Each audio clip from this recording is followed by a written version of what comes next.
নাটক অন্নপূর্ণা দর্শন। জয় গুরু।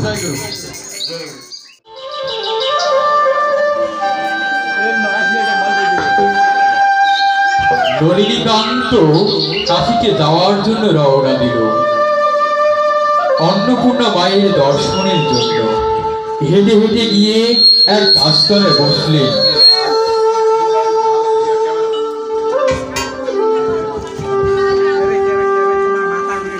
আর বললেন,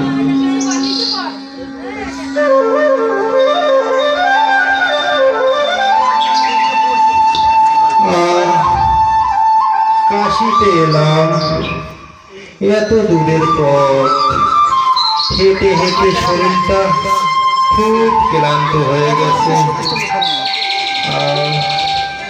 গ্রাম থেকে কাশির দূরত্ব তো অনেক, এখনো কিছু খাইনি। খিদের জ্বালা আর সইছে না।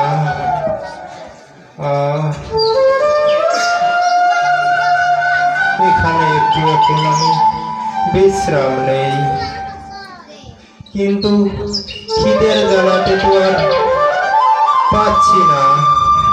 তবে শুনেছি কাশিতে নাকি কোনো ভক্তই অনাহারে থাকে না।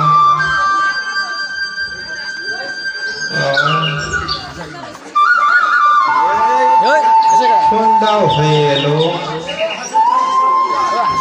এখন কি কেউ আমার জন্য এই সন্ধ্যায় খাবার নিয়ে আসবে?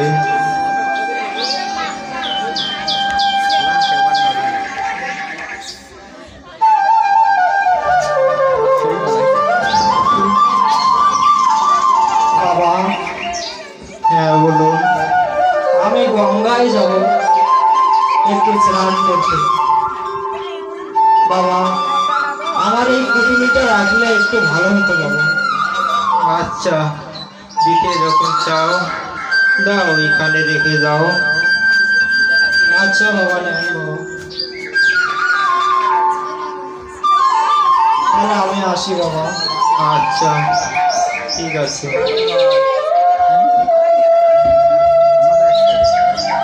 একটু পর নলিনীকান্ত ধ্যানে বসলেন।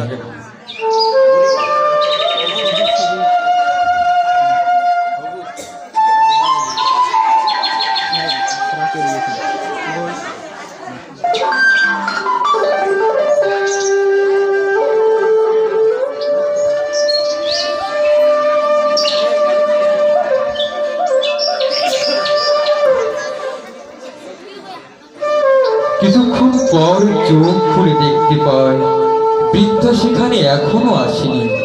আর তখন বললেন,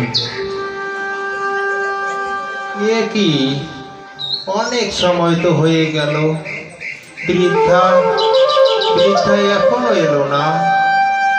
বৃদ্ধা তো বলল স্নান করে সে আসবে, কিন্তু অনেক তো সময় হয়ে গেল, কিন্তু বৃদ্ধা তো এখনো এলো না। খিদেতেও আর পাচ্ছি না। দেখি বৃদ্ধার পুটলিতে কি আছে। সে পুটলি খুলে দেখে আর চমকে যায়।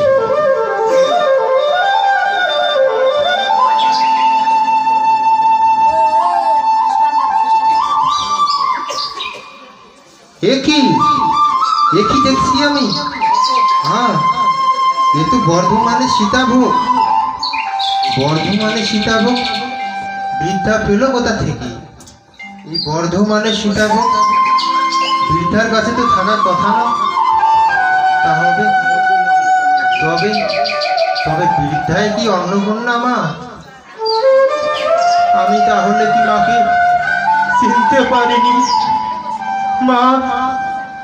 মা গো, আমি তোমাকে চিনতে পারিনি মা। গো, তুমি আমাকে দর্শন দেওয়ার পর মা আমি তোমাকে চিনতে পারলাম না মা। তোমাকে চিনতে পারলাম না। মা, আমাকে তুমি ক্ষমা করে দিও মা গো। তুমি দর্শন দেওয়ার পরও আমি তোমাকে চিনতে পারলাম না মা। তুমি আমাকে ক্ষমা করে দিও মা গো। তুমি আমাকে ক্ষমা করে দিও, তুমি আমাকে ক্ষমা করে দিও। বৎস নলিনীকান্ত, বৎস নলিনীকান্ত, আমি অন্নপূর্ণা, কাশীর অধিধাত্রী দেবী। তুমি তো ভগবান বিশ্বাস করো না? ভগবান সর্বশক্তিমান, কাশীতে আসা কোনো ভক্তই অনাহারে থাকে না। এখন তা তুমি বিশ্বাস করলে? হ্যাঁ মা গো, আমি তোমাকে চিনতে পারিনি মা, আমার অনেক ভুল হয়েছে মা গো, তুমি আমাকে ক্ষমা করে দিও মা গো, তুমি আমাকে ক্ষমা করে দিও, ক্ষমা করে দিও। নলিনীকান্ত এখন হাঁটতে হাঁটতে নদীর তীরে গিয়ে বসল।